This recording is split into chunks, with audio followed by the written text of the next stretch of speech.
Good afternoon mga ka-study buddy. Sa video ito, pag-aaralan naman natin ang minimization model.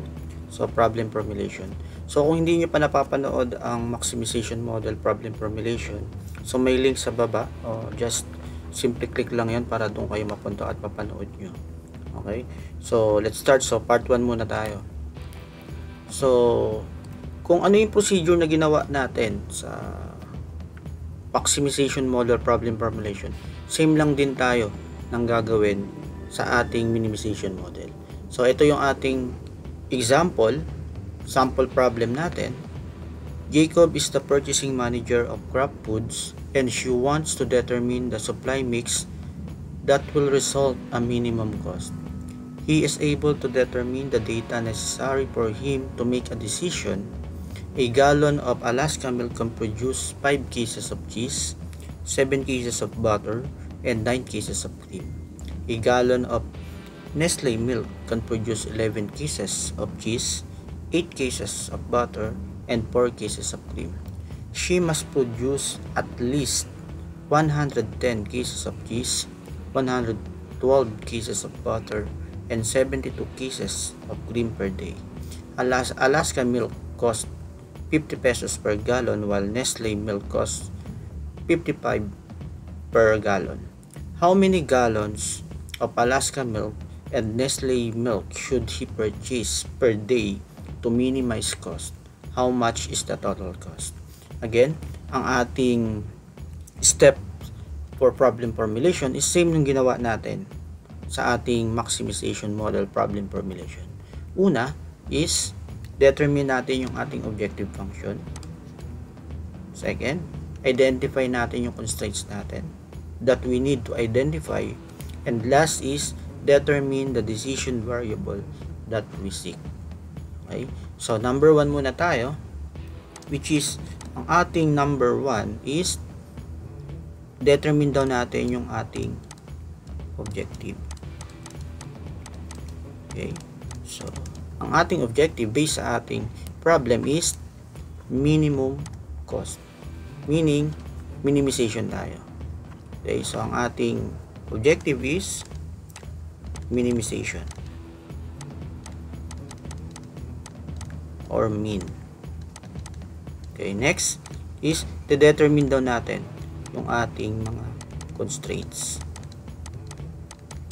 Which is, sa ating problem, meron daw tayong tatlong product. Ito daw yung mga cheese, butter, and cream. Okay, so we have cheese, butter, and cream.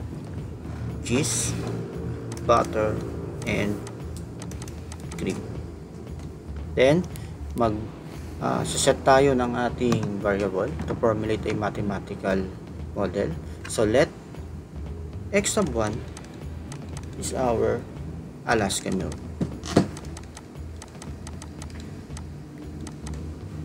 And x sub 2 is our Nestle milk. And let C is our cost. Okay. Ang tanong kasi is ilang galon daw ang bibilin natin para magkaroon or makuha natin yung ating objective na minimum cost. Okay? So, ito yung ating mga variables. So, gumawa ulit ako ng table. So, yung ating Alaska, x sub 1, and yung ating Nestle milk is x sub 2 with our constraints or yung ating product na cheese, butter, and cream, and yung ating cost per gallon or ito yung ating cost. Okay, so balikan lang natin yung ating problem. Okay, so yung ating objective is minimum cost. So meron daw tayong mga constraints, which is sa Alaska milk daw per gallon is kaya daw mag-produce ng 5 cases of cheese, 7 cases of butter, 9 cases of cream,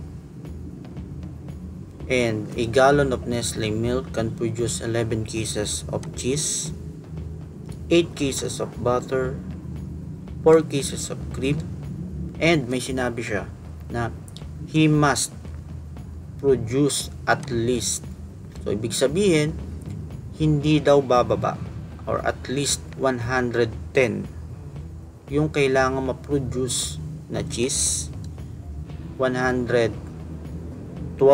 cases of butter, and 72 cases of cream. And may cost daw siya na 50 pesos per gallon pagdating sa Alaska, and sa Nestle naman is may cost siya na 55 per gallon. Okay? So sa cheese daw meron daw 5, 11, and cases per day niya is dapat ang produce is 110. Okay? So ang magiging symbol natin, dahil nga sinabi at least, so hindi siya bababa, so greater than or equal. So respectively doon sa ating problem, 7, 8 greater than or equal to 112, and sa cream naman natin 9, 4 greater than or equal to 72. And yung ating cost is meron daw 50 pesos per gallon sa Alaska and 55 pesos sa Nestle milk per gallon, with equal sa ating minimum cost. Okay? So after nating makagawa niyan, so gawin na natin yung LP problem natin, which is yung ating objective function is minimum C is equal to 50x sub 1 plus 55x sub 2, and yung ating constraints are 5x sub 1 plus 11x sub 2 is greater than or equal to 110. Constraints number 2 natin, 7x sub 1 plus 8x sub 2 greater than or equal to 112, and yung ating last constraints is 9x sub 1 plus 4x sub 2 greater than or equal to 72. Ito yung ating cheese, butter, and cream. And meron tayong non-negativity constraints, which is x sub 1 and x sub 2 is greater than or equal to 0. So ito yung ating non-negativity constraints. Okay? So halos same lang siya ng procedure natin sa ng ating maximization model. So therefore, ito na yung ating equation. Okay? So try nating sagutan ang problem na ito. Then after nating magawan ng problem formulation ang problem na ito, next part naman natin is isosolve natin siya using graphical solution. So that's all. Thank you very much.